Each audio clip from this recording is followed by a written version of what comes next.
ABC Sports.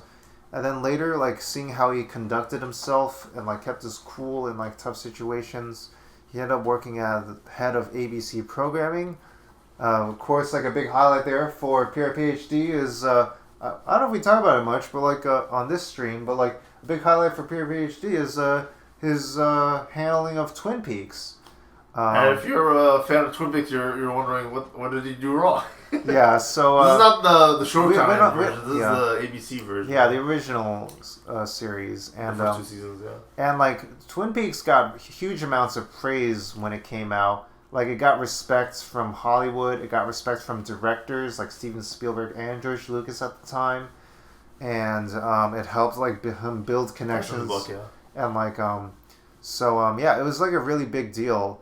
But then, like, you know, maybe... He was responsible for it being on the air. He's also responsible for why it's not on the air. Yeah, we'll leave it at that. Yeah. And then, like, also, like, with his, like, you know, with that working as a strategy for him, like, being bold, making bold decisions, he went on to make some other things after that, including, like, Cop Rock, and which was, like, a cop musical and stuff like that, which, like, a lot of people hated.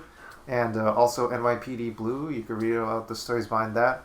And then also Drew Carey show, that's a favorite of mine. Yeah. I've never talked about that on the stream. He doesn't remember. That's he where didn't they were remember it was in the itself. book. I didn't remember it was in the book, and I love Drew Carey. It's only a line. I don't even know he's responsible for it, but like he mentioned, like it was like one of the standout shows that you could remember. I guess I do remember that. I remember Michael Eisner having no idea what Whose Line Is It Anyway was. I remember hearing that back in the day. I like they would have a Drew Carey show on in the parks even. Yeah, and like dangerous. Like they were launching like some Drew Carey show stuff in the parks. You can't see Drew Carey. And Michael Eisner was meeting them. He's like, "Who are you guys again?" It's like we're launching stuff in your parks, and like they even showed up in Superstar Limo for promotion stuff. Yeah. There's like a fun footage that we saw in like a Defunctland episode. Yeah. Shout outs to Defunctland. Yeah. Where like you know they're way more popular than us, but like yeah, everybody should watch Defunctland. Yeah. Very good coverage of like defunct Disney theme park attractions and whatnot and beyond. Huh. And in their episode on Superstar Limo, you actually saw footage of like Drew Carey and like Drew Carey show cast members promoting Superstar Limo in the theme parks and stuff in promotional footage, and it was very, very funny. Check out the Superstar Limo episode of Defunctland. Yeah. Let me see what else. And then ABC, of course, got acquired by Capital Cities, which. If you're interested in the business world, they had really great leadership, according to people like Warren Buffett, and to that alone was like a big selling point for Warren Buffett to make a big investment in Capital Cities. So like when that happened, that was like a big deal in the investing world. I mean, later on he would invest in Disney, right? Or was he already doing it? Yeah, when Disney would end up acquiring ABC Capital Cities, Warren Buffett was present, and like he makes a cameo in this book with so like I feel it's almost as if like as a character. It's almost as if there's like a moment where like there's Michael Eisner standing there, and then like Bob Iger standing there. And then Warren Buffett is standing there. And I don't know why I pictured it in a parking lot for some reason. I forget why. But, yeah, so they're all... I don't know why exactly. Oh, like King of the Hill? Yeah, I don't know. King of the Hill or something yep. But, yeah. So that's like this meeting of worlds. And, like, also I'm working my way through Warren Buffett's biography, The Snowball, also, so you can keep an eye out for that, too. Yeah. And I don't know, this book was much easier to read than The Snowball, so I got through this book a lot faster. It's a very easy book to read. He doesn't write anything too long. Yeah, nothing overstays his welcome in the book. Yeah, they made it a very readable book. I mean, I think also for like a lot of the notes we have on here, most of it he only talks about for like one sentence. Yeah, I do wonder like how much of that is because like the core audience for a lot of this stuff might be older people. It could be younger people too. It also could be younger people. Yeah. It could also be people interested in Disney who are younger people.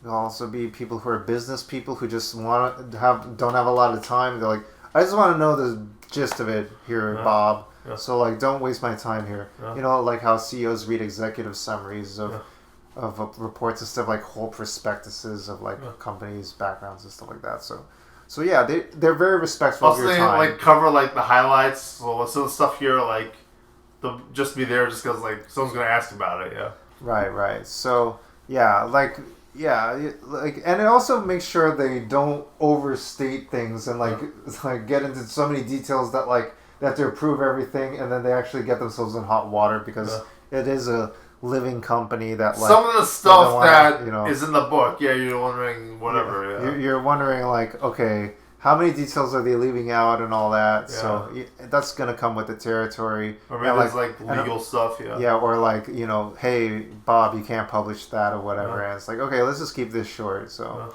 and Disney's kind of notorious for... like being very stringent and like it's a publicly traded company. Was he still CEO at the time, or was it after he left? Let me see. This was 2019, and 2019. Let's see, Bob Iger, Fox. When did he leave? Walt Disney Company. In 2019, it releases. Oh, it was before he retired. And then September 2019, he released his memoir. In 2020, he announced his intention to retire. And then February 25th of 2020, wow, what timing is that? February 25th, 2020, he announced the board of directors named Bob Chapek as CEO. And then in April, the board extended Iger's mandate until 2021 due to COVID-19.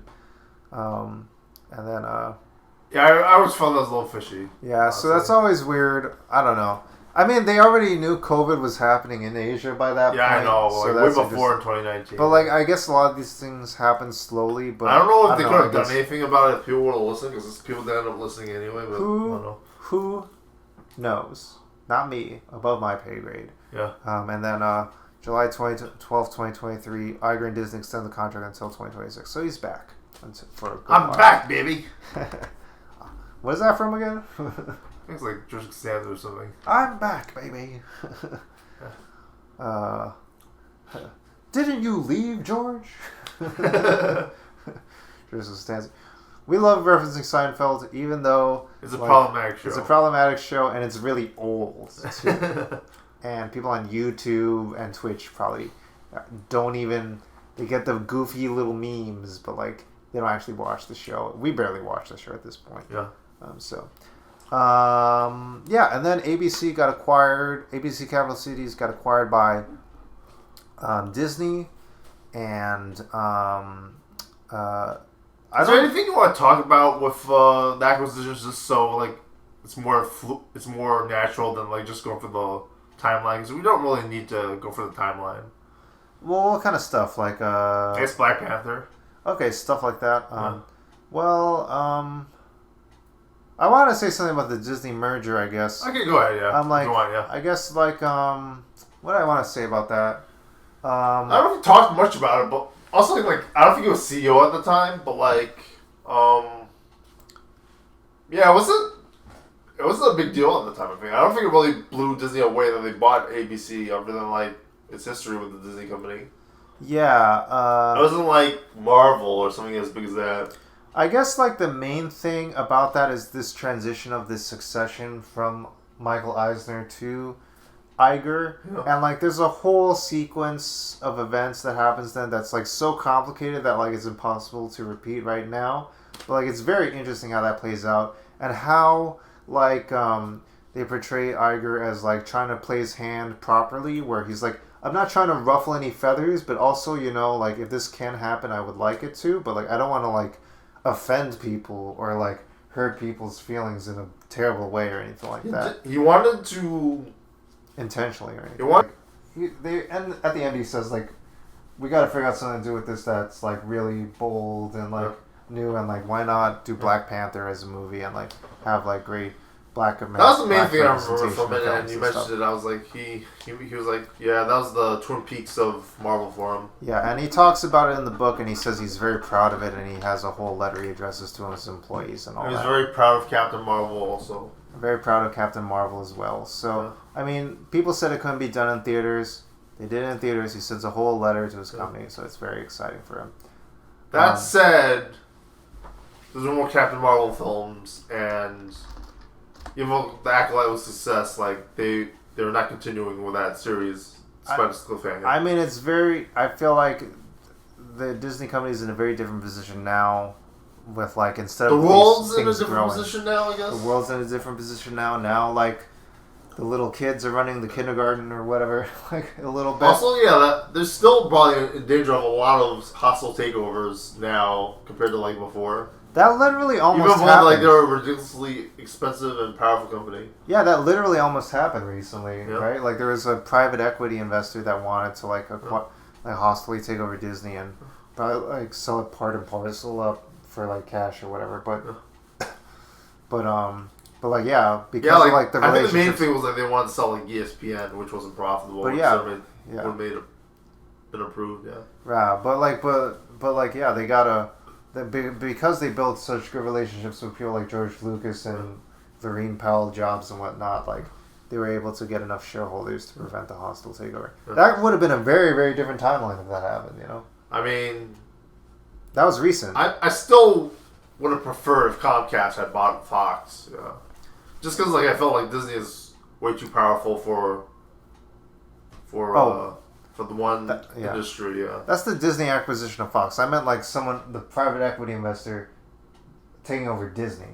Yeah, no, I mean like Comcast having bought Fox, yeah. Oh, okay. Yeah. We're talking about... Okay, yeah, gotcha. And then after Marvel, there was the Star Wars acquisition, the Lucasfilm acquisition, and yeah, they had like an ongoing relationship since like ABC programming, because like... Yeah, like I think that like after Twin Peaks, he got the attention of Spielberg and Lucas. And I think Pixar was also part of partially like it was originally a Lucas Skywalker Ranch brand and stuff. Yeah, Pixar was under ILM before. Yeah, and also Pixar was also under Steve Jobs, of course. Yeah, and so it's all tying together. Yeah, and then let me see, Lucasfilm. And then, like, George Lucas had an ongoing relationship with Bob Iger because of Young Indie. Oh, yeah, I remember that. I was about to say that. I just remember that right now, yeah. So, yeah. So that was on ABC way back in the day. So, yeah, that was a lot of fun. Yeah. And, I don't know, the series didn't do well, but, like, I think George Lucas still appreciated the gesture. Yeah. And, yeah. And then, so... And ABC didn't do well. But then George Lucas was really hesitating in selling